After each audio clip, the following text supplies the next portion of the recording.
Oye, se terminó en duda. ¿Sí fue? Bueno, creo que estaba en duda, no sé, persona. Ah, ya, ya. Dice que está grabando. Sí, ya está, ya está. Listo. Bueno, buenos días para todos. Para dar continuidad al día de hoy, vamos a hablar de lo que corresponde a leucemia piromielocítica aguda o leucemia amiloide M3. ¿Por quién les habla? Luis Carlos Ocros Berrío, residente de quinto año de hematología y oncología pediátrica. Entonces, la parte de la leucemia promielocítica, tenemos que ya llevar como tal como diagnóstico, como tal, como una entidad propia, aproximadamente ya más de 60 años. Y en esta hemos tenido grandes hitos o grandes cambios en cuanto a lo que era antes de la aparición de algunas moléculas que vamos a hablar ahorita más adelante y a lo que es hoy. ¿A qué me refiero? Que antes era considerada como lo más letal, lo más mortal. Un diagnóstico de esto ya era como casi que ponerle la lápida al paciente. Entonces, lo bonito de esta parte es toda la evolución que ha tenido y pues la realidad o la actualidad que se tiene, que ya para todos los pacientes no van a tener un pronóstico desfavorable o una evolución poco favorable. Con esta tenemos que tener en cuenta que partimos desde lo que es la parte de la translocación recíproca de la parte de los cromosomas 15 y 17 y estos nos van a generar la fusión de dichos genes para que se dé la leucemia promielocítica y esta va a generar la fase del receptor alfa del ácido retinoico, que es el famoso RAR alfa, que vamos a hablar mucho en el día de hoy. Hablando un poco de en general de la leucemia promielocítica, tenemos pues que existen dentro del grupo de las leucemias mieloides agudas, representan aproximadamente del 5 al 10% de todos los casos de leucemia mieloide aguda en pacientes con edades pediátricas, que son los que nos corresponden, y esta tiene una mayor incidencia en algunas latitudes, como en este caso sería lo que sería la parte de Italia, España, algunos países de Asia y Latinoamérica, que nos competen mucho en este caso.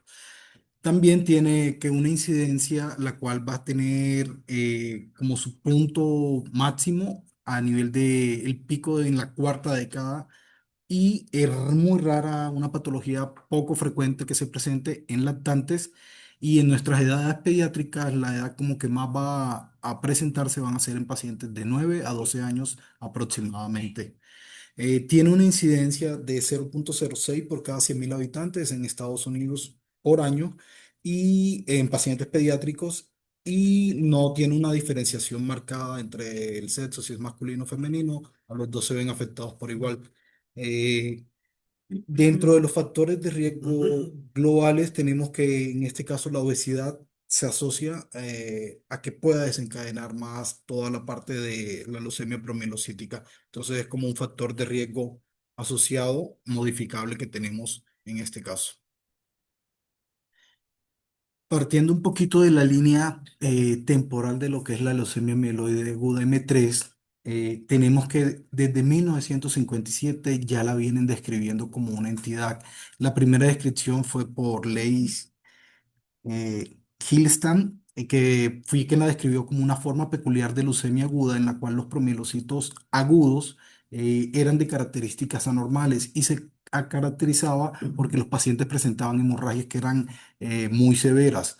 Lo otro es que estas tenían unas evoluciones muy rápidas y con un desenlace fatal. Entonces, eso fue como el primer punto primer hito donde apareció. Ya después partiendo un poquito más adelante en la década de 1970 y llegó el reconocimiento de la coagulopatía como tal, donde identificaban que venía la entidad y esta era, cuando estaba asociada a la parte de la coagulopatía, era como el desencadenante de la mortalidad en este caso del paciente. Y se podía asociar a CID, se podía asociar a las hemorragias masivas, se podía asociar también a eventos raros de sangrado que eran como el evento previo al desencadenante de la muerte del paciente. Más adelante, en el 77 ya empezaron con la parte de descubrir dónde estaba la translocación, quiénes eran los que estaban afectados, y es donde aparece por primera vez como la descripción de que los cromosomas afectados, en este caso serían el cromosoma 15 y el 17 pues que ya ahorita vamos a profundizar un poquito más. Y como tal, de ahí todas las alteraciones genéticas que venían a desencadenar o que van a desencadenar en cuando hablamos de leucemia promielocítica aguda. En la década ya de 1980 ya entra como tal las primeras formas de tratamiento, de qué podían hacerle al paciente y es donde entran las antraciclinas como a jugar su primer papel. En ese momento se le trataba a todos por igual con antraciclina, era como lo único que tenía una sensibilidad, por decirlo, una respuesta eh, valorable, por decirlo de alguna manera, o decente en cuanto a los niveles de sobrevida, que ya igual era altamente mortal, pero ya por lo menos tenían algo que ofrecerle al paciente. Más adelante en la línea del tiempo tenemos que del 85 al 88 ya empezaron con lo que era el descubrimiento de lo que fue la parte del LATRA directamente. Ya cuando tenían lo de LATRA, si vieron que la investigación podía estar determinada a un punto, o sea, era como encontrar a quién voy a tratar puntualmente. Entonces fue como un gran hito en cuanto al proceso evolutivo, porque ya teníamos a quién vamos a combatir, cómo lo vamos a combatir y ya estábamos generando una terapia de diferenciación, que fue como el hito más importante que se presentó en ese momento. En el 1988 ya tenemos los primeros resultados clínicos, empezaron a usar la parte del ATRA y se daban cuenta pues que con esta fue un grupo de China, en ese el primero el primer estudio que encontré pues que encontraban que usando bueno, adicionando el tratamiento de base que ya tenían la parte del ATRA, ya tenían que podían tener una remisión superior al 90%. Entonces, para hacer una patología que, como les decía al inicio, todos iban a morir prácticamente, ya tener que tenemos una remisión arriba del 90% fue como algo que marcó en dos la parte de la historia de la leucemia promielocítica aguda. También importante que ya para el 90 se empezaron las identificaciones de la parte del gen, el PML, RAR alfa, en el cual demuestran que esta translocación se asociaba mucho y era la que daba la diferenciación de la línea mieloide, específicamente que eran sensibles al ATRA. Entonces ya, pues haciendo la parte de los estudios genéticos, todo el que tenía esta alteración ya sabíamos con qué lo podíamos tratar. Iban pues como la fija para saber por qué de pronto al otro 10% de los pacientes no les estaba yendo tan bien en comparación al contexto de todos los pacientes. Ya para el 93 y 95 empezaron a hacer la parte de la quimioterapia combinada. Ahí es donde ya empezaron a mezclar quimioterapia más el ATRA. Y ahí vieron, pues iniciaron toda la parte de los protocolos europeos, que fue la parte del PETEMA y el Jimena, en los cuales pues demostraron que combinar ATRA más la parte de la quimioterapia, la supervivencia global iba a ser superior hasta un 70%. Entonces, ya eran unos excelentes resultados. Para el 98 se adicionó otra molécula que fue fundamental, que fue la parte del ATO. Entonces, ahí iniciaron todas las investigaciones, también en la parte fue un grupo chino directamente quien hizo la parte del estudio de cómo le adicionar la parte del ATO a la parte del tratamiento que ya se tenía, que era ATRA más quimioterapia. Para el 2001, perdón, ya fue aprobado como tal el lato, como dentro de la parte de la FDA, la cual liberaron y de ahí en adelante empezaron todos los estudios clínicos para mirar cómo íbamos a hacer la combinación, en este caso de ATRA y ATO. Con estas combinaciones, pues ya vieron que la parte de las supervivencias se dispararon aún más y alcanzando un punto de que hay estudios que te refieren que pueden alcanzar unas supervivencias superiores hasta el 95%, lo cual pues es genial en todo el contexto de lo que les digo de se morían todos a que tenemos arriba del 95% para lo que era el 2013, ya eso era una gran combinación la que habían generado. Y por último, ya para el 2018 al 2024, ahí lo que hicieron fue la consolidación de los tratamientos modernos. Hicieron como la parte de la unificación y las recomendaciones internacionales, como qué iba a hacer, cómo voy a introducir el ATRA, cómo voy a introducir el ATO. Y esto los vamos a diferenciar por los grupos que serían riesgo estándar o pues, sí, riesgo estándar y riesgo alto y cómo los voy a tratar a cada uno como tal. Con estos llegaron a que lo que buscaban era una tasa de curación, la cual fue del 90 al 95% y en algunos centros puntuales que se prestaron para la parte del estudio llegaron a ser superiores al 97%. En la actualidad, pues la terapia que seguimos utilizando, como ya nos hemos dado cuenta acá en la institución, y pues con muy buena respuesta, la verdad, que hemos tenido con los pacientes. Entonces, entrando un poquito en materia, ahora sí, tenemos que la parte de la biología de la leucemia promielocítica, donde tenemos la translocación 15-17. En esta translocación, como les decía, es recíproca, o sea, es muy equilibrada en cuanto a la parte de los genes que se ven comprometidos, que sería el 15, que es donde está directamente el gen de la leucemia promielocítica, y el 17, que es el que hace referencia a la parte del RAR alfa. En estos, pues se va a dar la parte de su translocación y nos va a dar el PML, RAR alfa, que es el que les dije que es totalmente sensible a la parte del atro. Dentro de estas también hay varios lugares donde se pueden dar dicha translocación y dependiendo de donde se dé la parte de la translocación, va a ser también la parte de su tamaño, si es corto, si es de isómero largo o si isómero corto. Y teniendo en cuenta que la gran mayoría van a ser parte de BCR1 y BCR3, que son aproximadamente el 90 a 95% de los casos, es donde más se presentan. Por acá tenemos que la parte de la traslación 15-17, aquí se va a presentar eh, por decir, la combinación, la translocación de esta, donde el PML lo que se encarga como tal era de reclutar y concentrar varias proteínas, las cuales ayudaban a la regulación, modulación y ayudaban también a la reparación progresiva y continua de la parte del ADN. Cuando estas estaban con las señales, por decirlo, adecuadas, en una vía de señalización adecuada por la cadena del P53, tenían que se generaba la reorganización o la regeneración de manera satisfactoria. Cuando ya hablamos del RAR alfa, pues tenemos que en este va a haber una señal que puede ser alterna o alterada, por decirlo. Y en esta, como no es una señal normal, no va a localizar o no va a detectar con facilidad la parte del ácido retinoico. Y en esta, pues tenemos que también, siempre que se produzca la forma de la combinación, que sea de manera aberrante, lo que va a impedir es que se desencadene la maduración del proceso normal de la línea del promielocito. O sea, si en algún punto de esto, sea por el RAL o por el PML, falla, no vamos a llegar a tener la parte de el promielocito como debería ser. Entonces, bueno, continuando, la parte de el PML y RAR alfa, tenemos que tienen, como les mencionaba ahorita, tiene varios puntos donde se puede dar dicha translocación.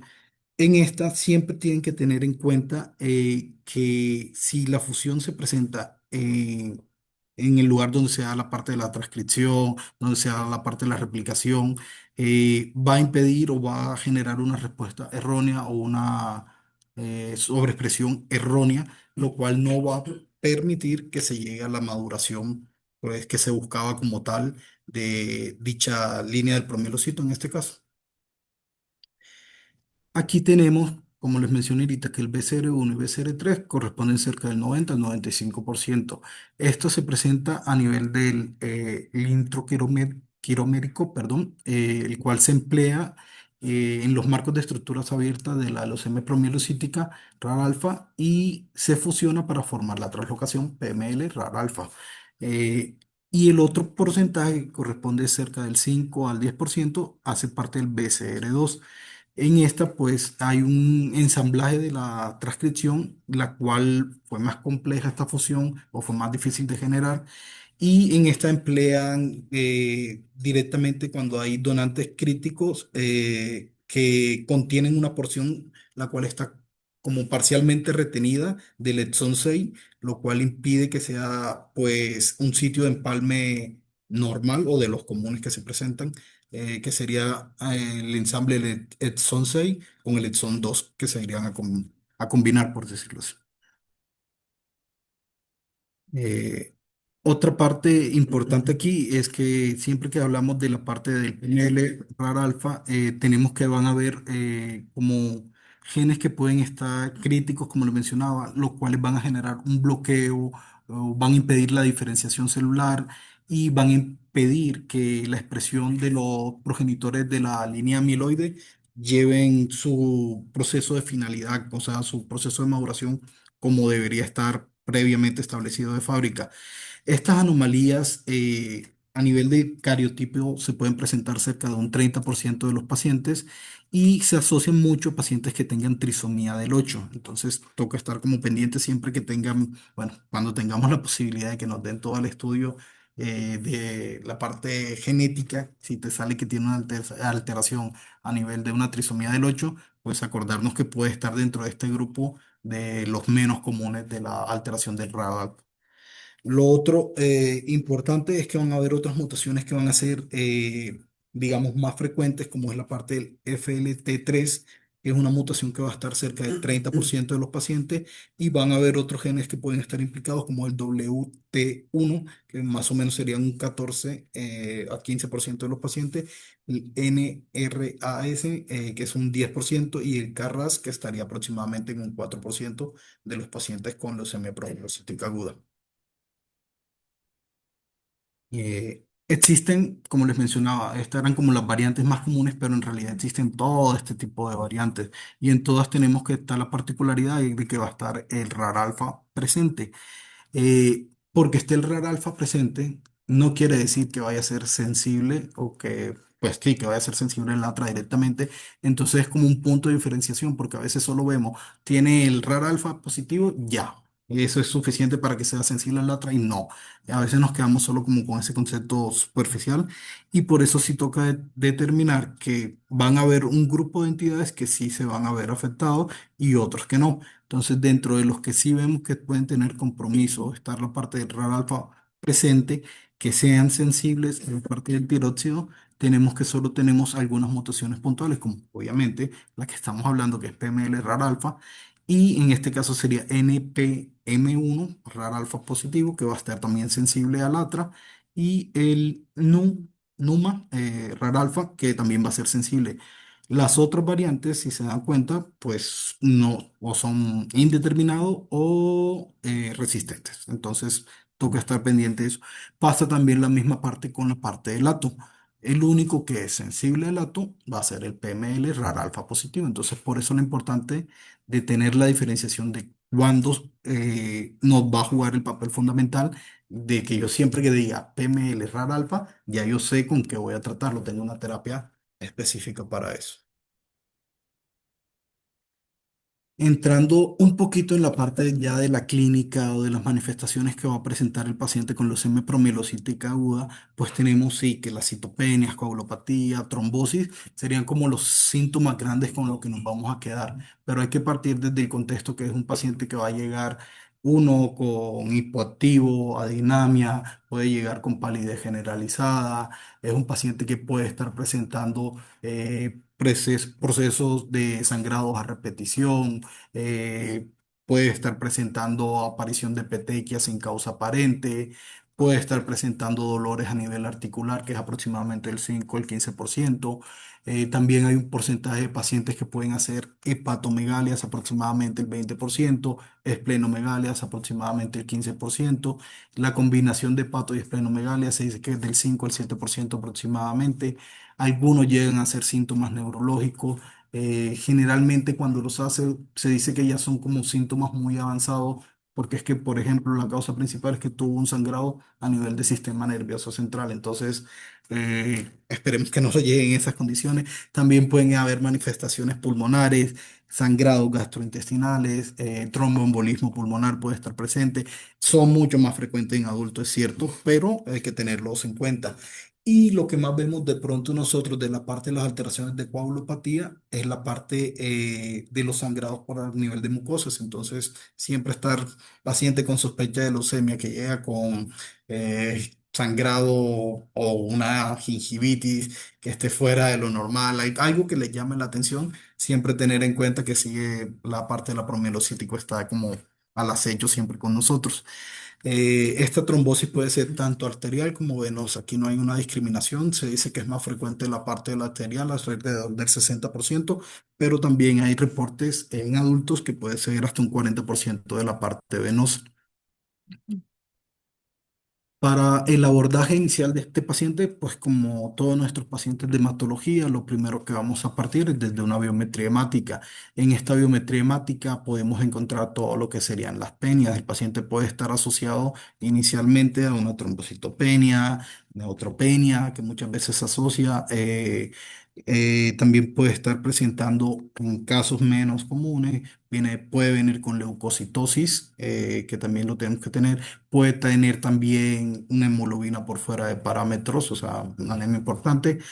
Y ahí empezamos a hacer el resto de estudios complementarios. Dentro de esos estudios tendríamos la parte del frotis de sangre periférica, que es como nuestro segundo paso siempre que podemos, en el cual ya vamos a encontrar ahorita unas características marcadas que vamos a hablar un poquito más a detalle adelante.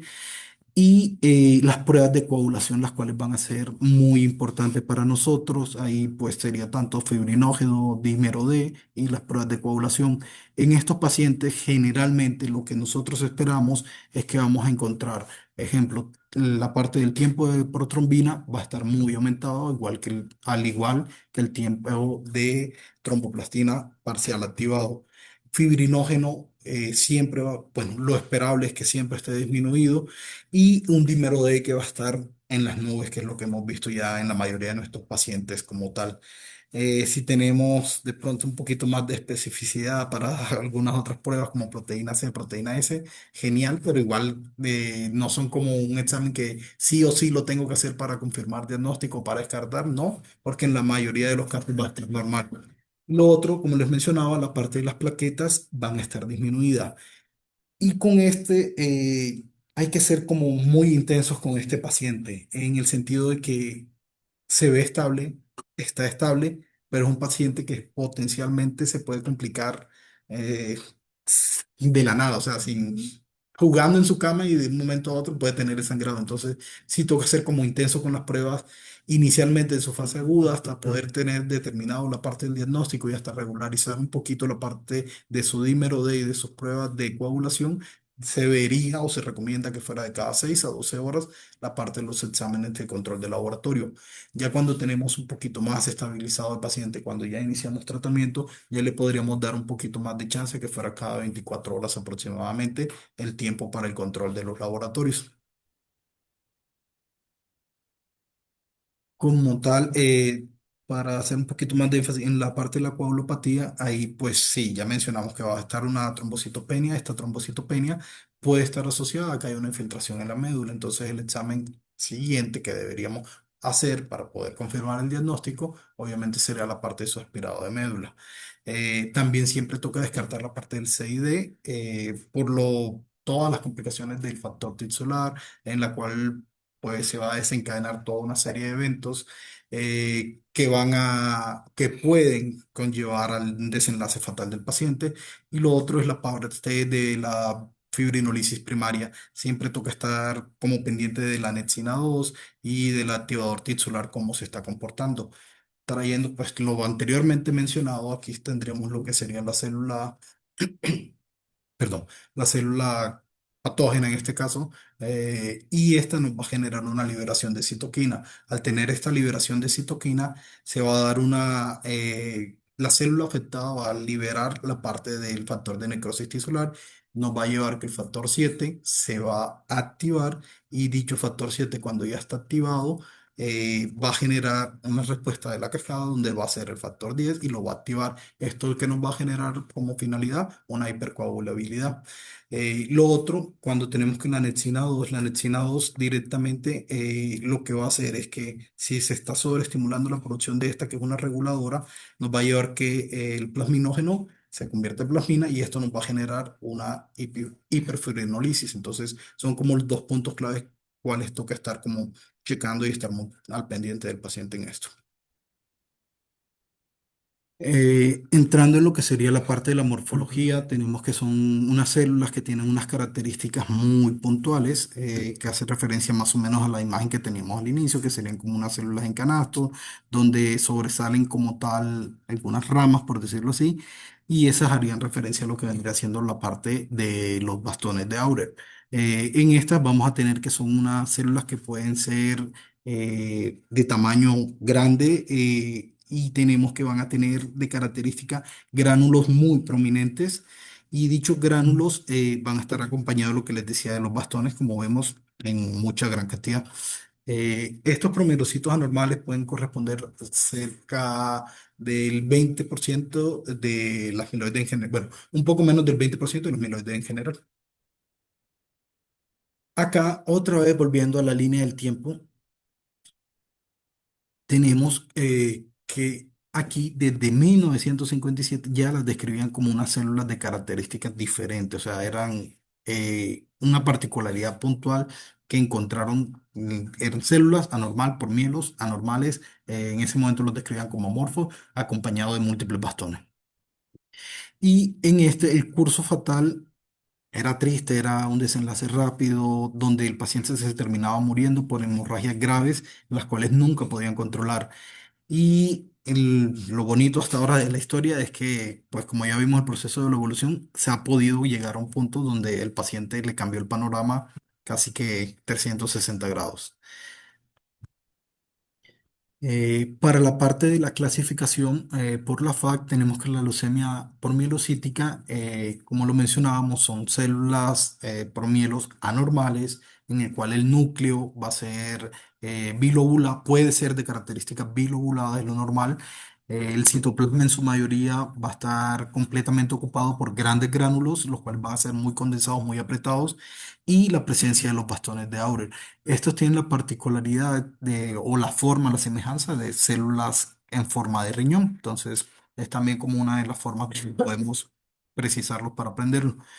En estas células, lo que les digo, siempre que estén, acuérdense que puede estar en la presentación típica o atípica, con gránulos o sin gránulos, pero siempre va a estar la parte de la compañía de los bastones.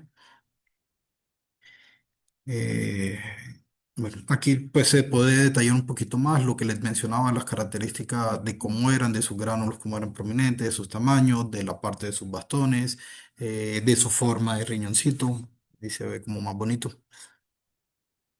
Con esta, siguiendo ya después de la parte de la clasificación de la FAC, tenemos lo que sería la parte de la inmunohistoquímica.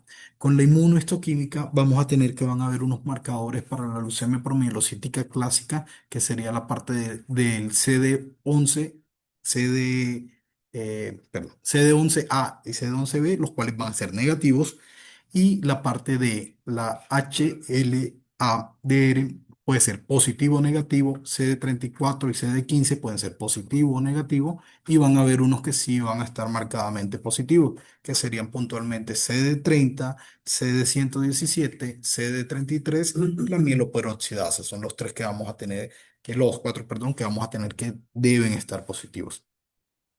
También, como les decía, esta era en la variante clásica, pero en la variante atípica, que es del 5 al 10%, ahí tenemos que pueden haber otros marcadores, y en estos pueden estar la parte del CD2 positivo, CD34 positivo y CD56 positivo. Entonces, siempre como para tener en cuenta estas otras que las tenemos como un poquito más olvidadas.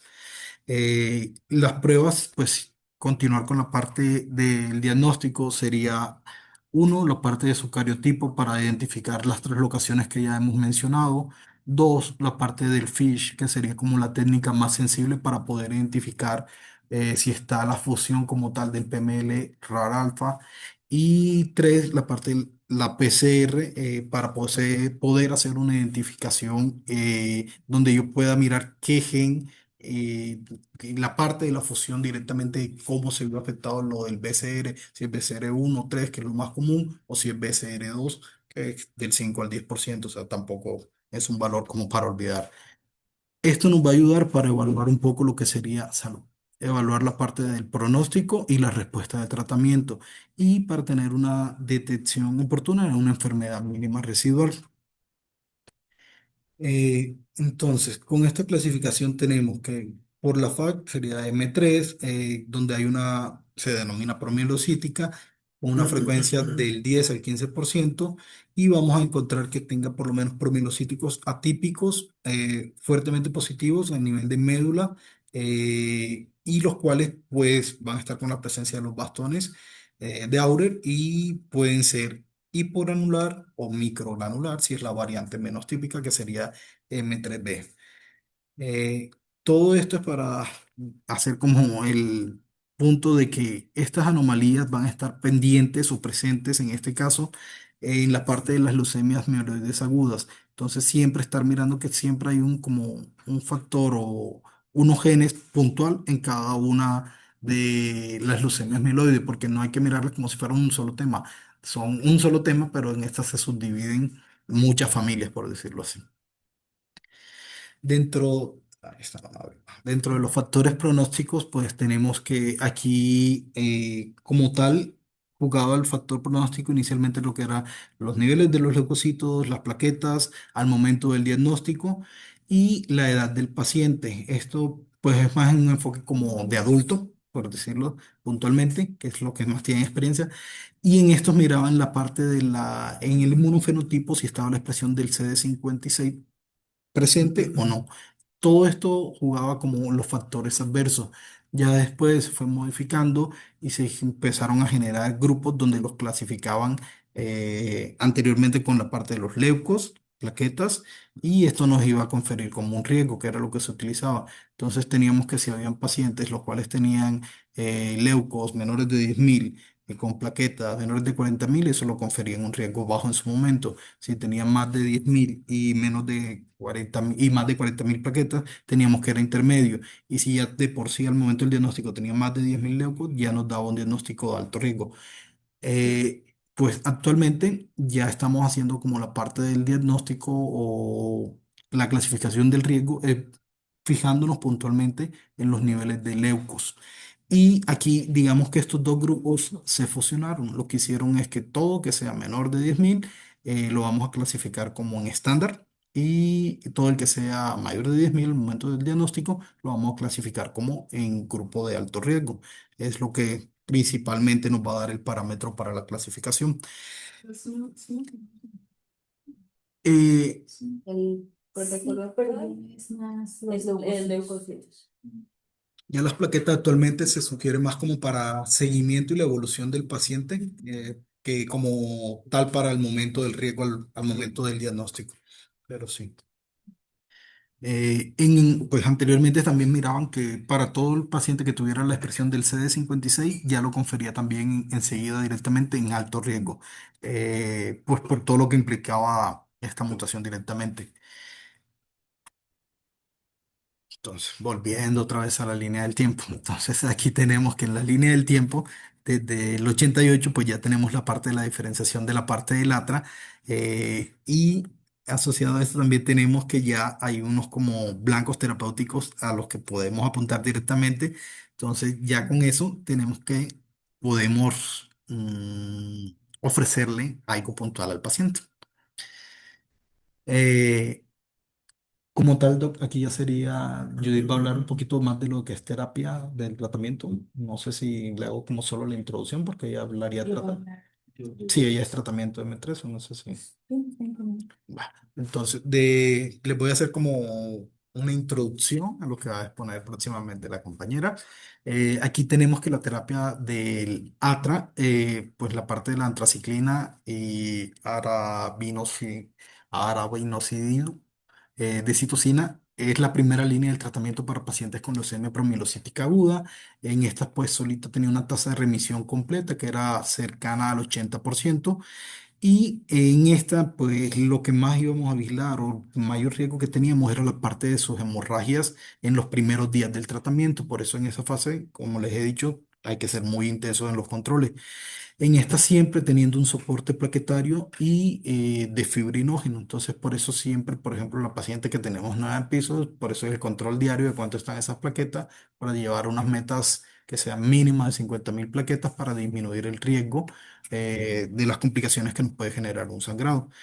También la parte del factor tisular, en la cual, pues, comparan directamente cómo están las actividades de la procoagulantes y la fibrinolítica de los promielocitos malignos, comparado con el resto de líneas de las leucemias mieloides, y encontraban que había una actividad más marcada del factor tisular en cuanto a todos los pacientes que tengan la fase de la promielocítica. Entonces ahí sería otra vez la gráfica que les decía, a mayor estímulo de la célula promielocítica va a haber mayor producción del factor tisular que nos va a generar la inflamación y nos va a generar la alteración a nivel de la cascada de la población.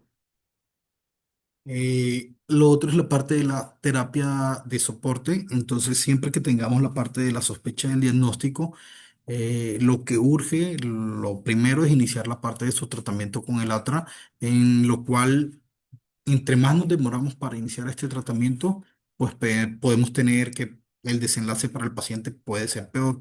Por eso, si me preguntan a mi consideración, la urgencia primordial de hematología para mí sería esta. Lo demás no es que no sea urgencia, pero nos puede dar un chancecito más de espera. A lo que hay que correrle sí o sí, siempre que tengamos una sospecha de promielo, arrancar la parte de su tratamiento con el ATRA. Y también en esta, pues ahí fue un artículo que evaluaba al paciente entre, pues, cuando se arrancaba la parte del atra y los niveles que traía de plaquetas al diagnóstico y de fibrinógeno al diagnóstico.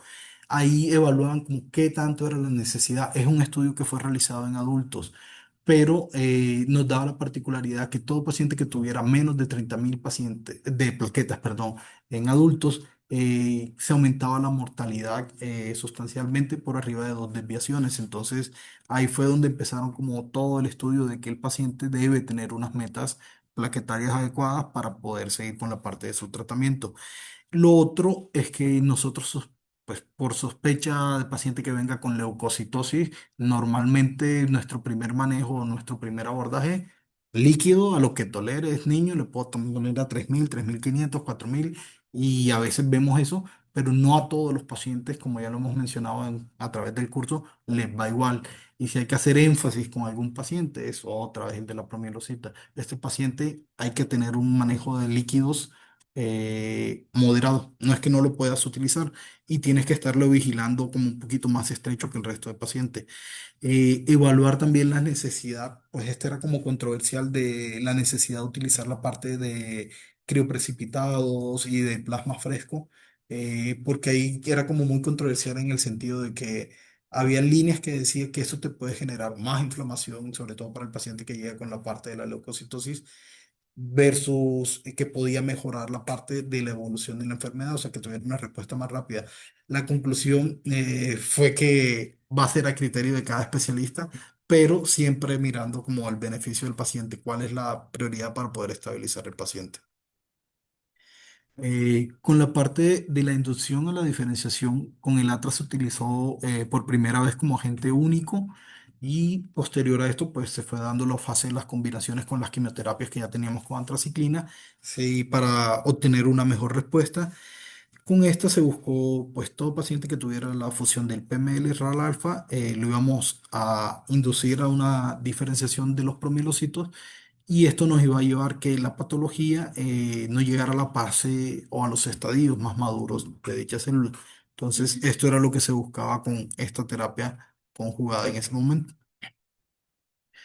Eh, ya hablando un poquito pues de uno de los protocolos, tenemos que en Jimena directamente el ATRA más la quimioterapia en los niños con diagnóstico reciente para promielocítico en la fase tanto de inducción que se manejó con ATRA más hidrorubicina y para la consolidación solo se manejó con la parte de la santraciclina. Para el mantenimiento fue aleatorizado y estos pacientes manejaban una dosis de atra que era de 25 miligramos por metro cuadrado.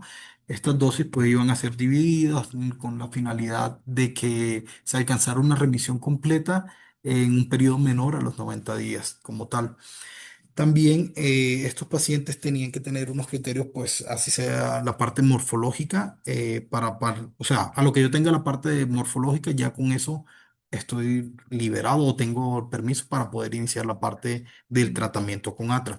Por más de que, no sé, inicialmente viste esto, pero después sale la parte del resto de estudios y te dan otro diagnóstico que no es una promielocítica, pues tampoco es como el fin del mundo, pues solo se va a hacer la parte de suspender la parte del atra. Entonces, sí, para tener eso muy en cuenta. Eh,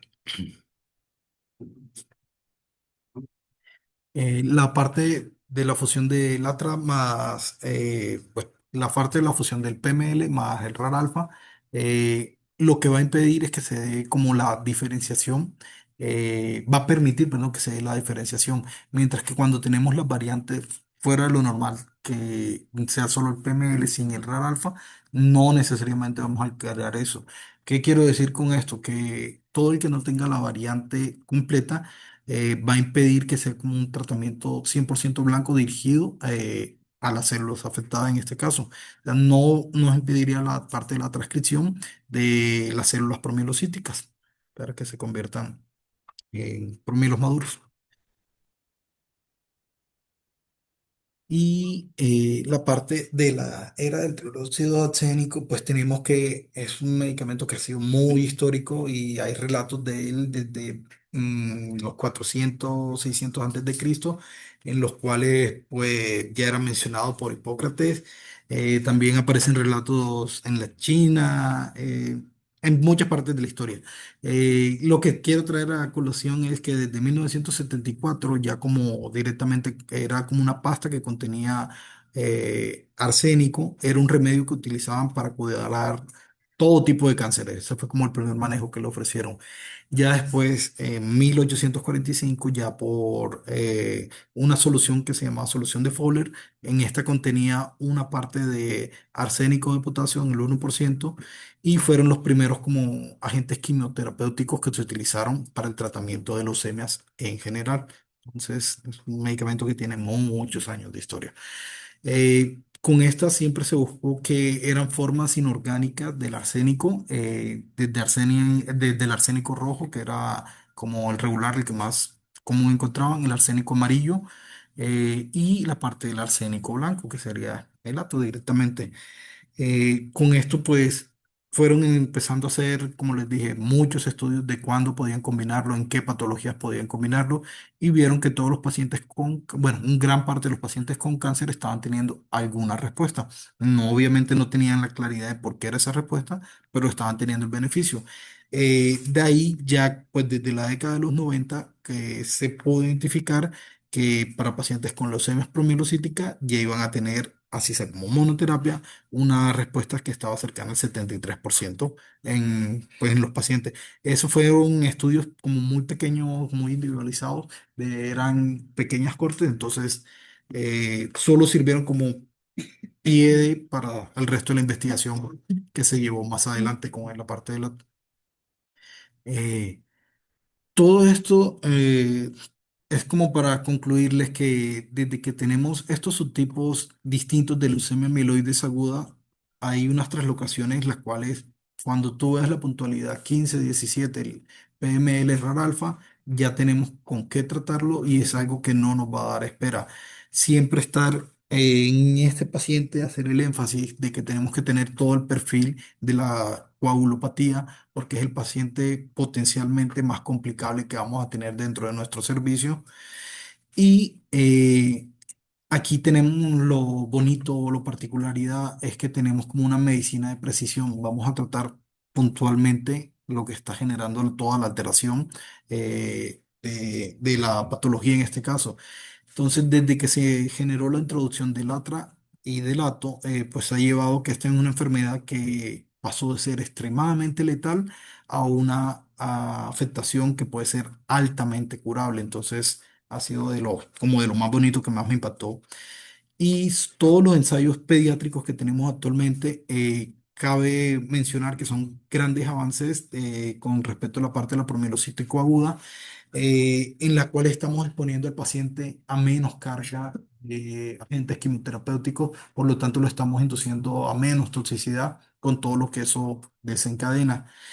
Y Lo otro es que tenemos la particularidad es que ya tenemos unas formulaciones orales, las cuales permiten que el cumplimiento y el tratamiento y la aceptación de dicho tratamiento pueda disminuir toda la parte de los efectos secundarios que se venían presentando en cuanto a eran solo la parte de los agentes endovenosos que se utilizaban previamente a toda esta parte. Y eso sería todo.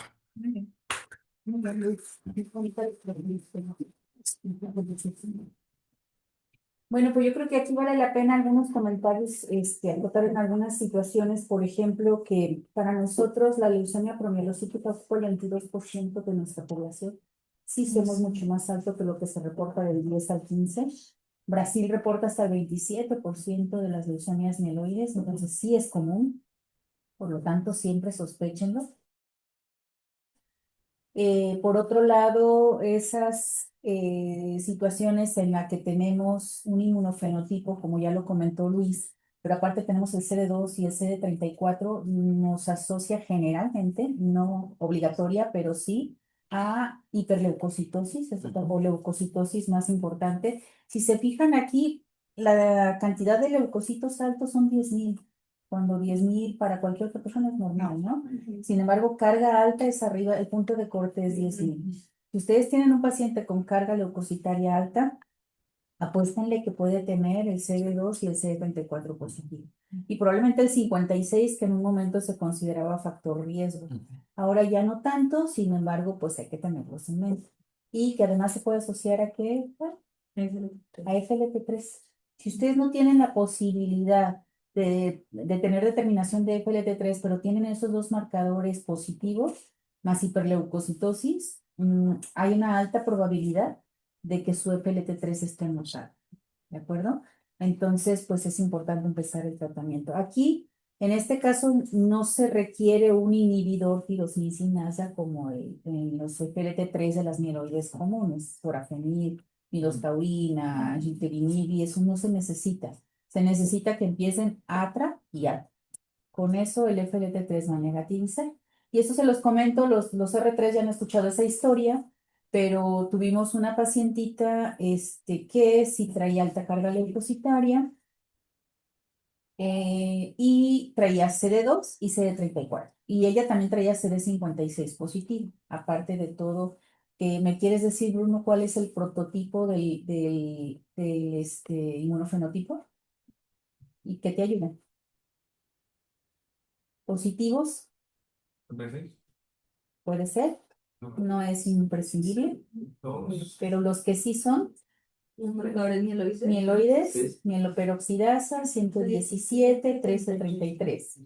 El HLA-DR Negativo en la mayoría de los negativo. Sin embargo, esta pequeñita nos salió positivo, débil, ¿sí? Se dice que del 5 al 15% pueden tenerlo positivo y no nos peleemos, pues así le tocó, ¿sí? Entonces puede ser negativo. Un CD15 heterogéneo y que tenga el 2 y el 34, pues hay que sospechar. En este caso, esa pequeña sí lo tenía, pero sí teníamos la oportunidad de hacer FLT3.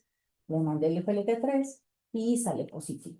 Entonces, en ella, pues de hecho, lo sesionamos en las reuniones con el doctor Scott y dijo, es que no necesitas ninguna terapia extra más que conseguir el ATO.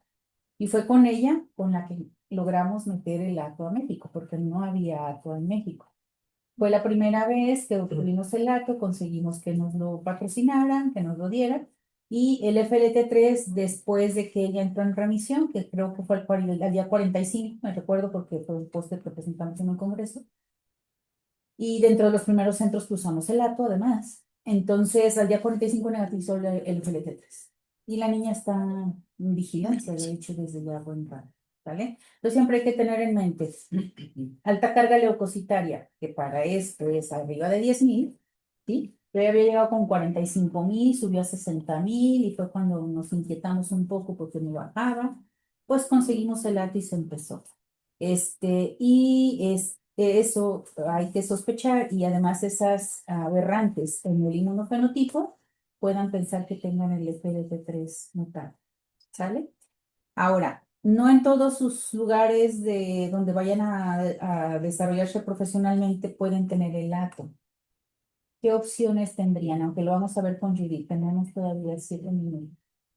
Pues si nos apetece, pues ya nos apetece nada. Pues un PTEMA 12, ¿verdad? Porque el PTEMA nuevo ya trae el dato. 7 sin el 12. Al 12, ¿sí? Que también les va bien, era lo que nosotros utilizábamos hasta en ese tiempo, nada más, pues aquí sí es un mantenimiento prolongado, sinato y con antracíclicos y citarabina, ¿verdad? Sus 3 ciclos de antracíclicos, y citarabina que pues ya tendrían que leerlo porque es a diferentes dosis y en tiempos, y dar 24 meses de mantenimiento, cosa que con el trióxido de arsénico y atra, en 8 meses los tienen libres de tratamiento.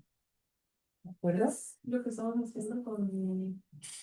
Sí, el niño que no tolera el Sí, lato, también. sí, sí, él, pues ni modo, nos regresamos a un PTEMA que Nicolás. nosotros tenemos, no, es y ahorita les digo el nombre. El de amiguito de rojo. Sí, El de el rojo. amiguito de rojo. ¿Te acuerdas el nombre? No, Sebastián. Sí, no. Sebas es rojo. Sebas es rojo y ella terminó. Ahorita les digo el nombre. Él fue por la intolerancia, también eso pueden tener, ¿verdad? Ahora les comento de otro caso, que también ya vamos a hablar cuando hablemos de tratamiento, de un pequeñito que recibió PTEMA, que se fue de vigilancia y que hizo un sarcoma. Una niña. Hombre, no es Matías, es Matías. De hecho, ella está en vigilancia y lo llevaron con un otorrinolaringólogo por una otitis, aparentemente. Y resulta que traía una mastoiditis. Afortunadamente, el otorrino tomó biopsia, se le prendió el foco y dijo, vamos a tomar una biopsia a ver qué es. Era actividad de la M3, cosa rarísima, en mastoides. Y ya cuando llegó con nosotros, pues ya traía parálisis facial y esto, entonces... Recuerdo también ese caso porque lo presentamos con los italianos, que son los que tienen mucha experiencia en M3, porque en ese momento, pues no había acto. Nos decían, es que ponle acto y atrás, ¿se acuerdan? Ya lo dijiste tú, al inicio el acto estaba autorizado para recaídas. Ahora, afortunadamente, ya para inicios de primera línea, ¿no? Entonces, no había posibilidad, imposible conseguir el acto, y le volvimos a dar un PT-MA2 intentando trasplantarlo. Pero no hubo posibilidad de trasplante, no hubo donante, no hubo manera, y los papás dijeron, pues terminamos protocolo y a ver cómo nos va. Obvio, como se ve infiltración al sistema nervioso central, pues con sus 2 intratecales semanales hasta que negativizara, que se le echó como en 8 intratecales, y le fue bien, allá anda mucho. Le fue bien, pero digo, en él sí no tuvimos la oportunidad de buscar el FLT3, es de los más viejitos, todavía no teníamos esa oportunidad y ahí anda, ¿no? Cuando lo sesionamos sí nos decían, es que la opción es ATO, no hay, transplántalo, no hay, termina lo que tienes, ¿no? Y afortunadamente ¿Qué no. tienes? Sí, pero más o menos esa es la historia. Y aquí, Manuel, eso es muy importante y siempre les hago mucho énfasis a los pediatras, porque si ya viste las primeras horas, cuentan. Entonces, el día que me enteré que Bruno tenía en su locker bajo llave el atra, casi me convulsiono, porque yo les entrego un atra para que esté disponible, ¿no? Puedes darlo, no pasa nada, no, daño no le va a hacer y sí le puede salvar la vida en las primeras etapas en las que te llega una urgencia. Leucemia que tú sospeches que pueda ser M3 y que tiene coagulopatía, que ya viste dímero de altísimo, fibrinógeno bajo, las plaquetas en 6,000 como llegó esta niña, etcétera. Empiézale. Luego si la traslocación sale negativa o sale otra traslocación que no es sensible a, pues lo quitas y No ya. pasa nada. ¿Estás? Bueno, entonces para que por favor revisen los principales protocolos de tratamiento para la siguiente clase. Y nos quedaría esa clase, nos quedaría con Hugo